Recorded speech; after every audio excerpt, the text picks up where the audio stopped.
ఈ వ్రతమును సంవత్సరం నందు ఏ రోజైనో తిథి వార నక్షత్ర భేదం లేకుండా ఆచరించవచ్చును. ఈ వ్రతాన్ని ఏ రోజైనా తిథివార భేదం లేకుండా ఆచరించవచ్చు. కులమత భేదాలు లేకుండా అన్ని మతముల వారును వ్రతం చేసుకోవచ్చు.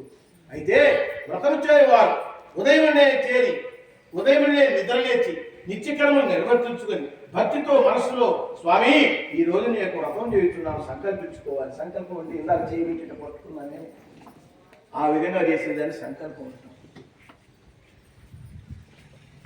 సాయంత్రం వరకు ఉపవాసం చేసి నిజమే కానీ మేము చెప్పటం ఇదిగా ఎందుకంటే ఉండలేదు.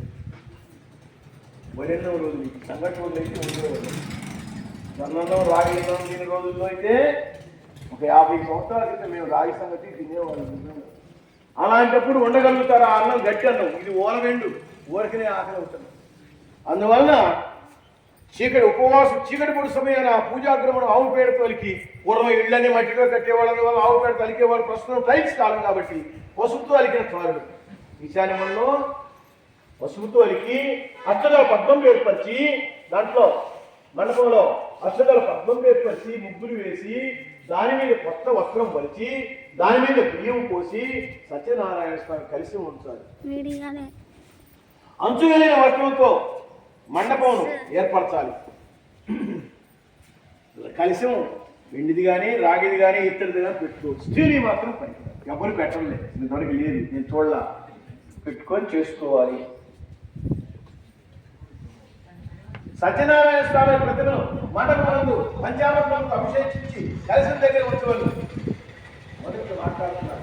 పంచలోక పాలకులను ఇలా చూశారు, మీకు చెప్పాము.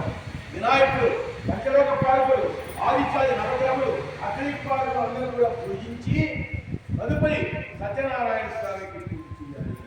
బాగా పండిన అరటి పళ్ళు, గోధుమ నూక, ఆవు పాలు, పంచదార, ఆవు నెయ్యి, సుగంధ ద్రవ్యంతో కూడా ప్రసాదం నైవేద్యం సిద్ధం చేయమన్నో చేసి పెట్టేశారు. అరటి పళ్ళు కూడా ఇప్పుడు గుట్టుకుని మింగుదా అనిపిస్తున్నాయి. అరటి పళ్ళు ఎలా ఉన్నాయి? ఐదు అన్నిటికనే సులభమైంది. మా ఇంటికి దానిమ్మకాయలు ఇచ్చారు, 5 చేసుకుని ఇంట్లో ఫ్రిడ్జ్లో పెట్టడం వాడిపోతున్నాయి. ముంచుకునే టైం ఎక్కడ కూర్చుంది? ఇదైతే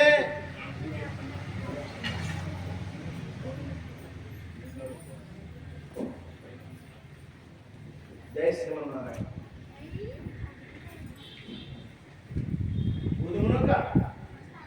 పంచదార సమంగా చేయాలి. సిరుబావు అవి తింటే ఏదైనా ముత్తైలు తాంబూలం ఇచ్చినా ఎప్పుడైనా గుర్తు పెట్టుకోవాలి. ఏం చేసినా 5 బొట్లు కానీ కలిసానం కానీ ఇంకోటి 5 బ్రాహ్మణులు బంధువులు పిలుచుకొని కథల శ్రద్ధాభక్తులతో విని వ్రతం పూర్తయిన పిదప బ్రాహ్మణులకు స్వయం పాకం దక్షిణగా ఇచ్చి మండపం వారికి దానముగా ఇచ్చివేయాలి. బ్రాహ్మణుని సాగనంపినాక సత్యదేవుని తలుచుకుంటూ బంధుమిత్రులతో భోజనం చేయాలి. ఓ నారదా, ఎవరైతే శ్రద్ధాభక్తులతో ఈ వ్రతం ఆచరిస్తారో వారికి అంతా మేలే దొరుకును. అంటే వేరంటే ఇక్కడ పాయింట్ రాయాలి. అక్కడ ఏంటి?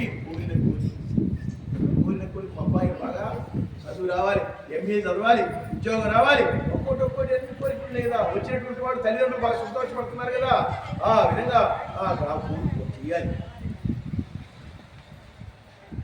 పైగా వ్రతం చేయటం కూడా చాలా సులభం కూడా అని నారాయణుడు నారదుడు తెలిపాడు. నారదుడి ద్వారా విన్న ఈ వ్రతమును గురువు గారి పేరు ఎప్పుడు గుర్తుపెట్టుకోండి, సూతుడు.